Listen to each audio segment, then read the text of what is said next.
Allah Rabbi. Mana gambar? Gambar tu?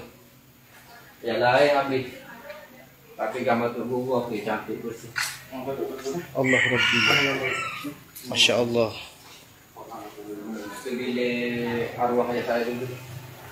Gambar Tok Guru bersih. Pak gambar tu.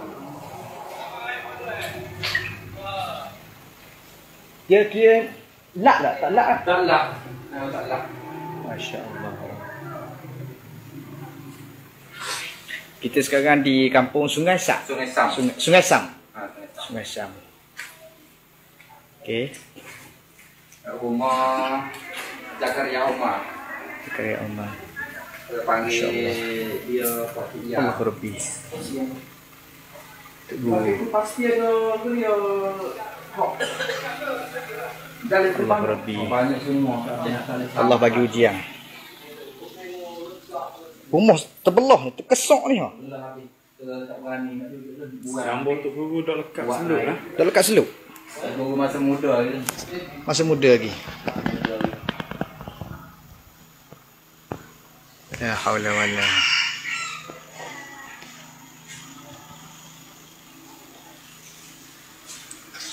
Kalau secara logiknya orang kata kita lak kan. Ya.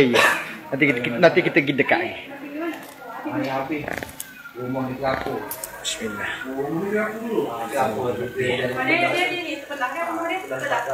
Kalau nak kata lap ni, dah orang sabar. Memang seluk ada. Tapi seluk dah tebal. Memang tak lak. Tapi kau nak tengok sana tu. Masuk rumah ni tengok. Sana kau tengok sana tu. Habis Kira hanyut hapus Tenggelam.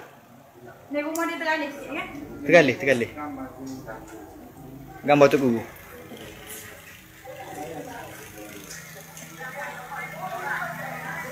Allah Rabbi.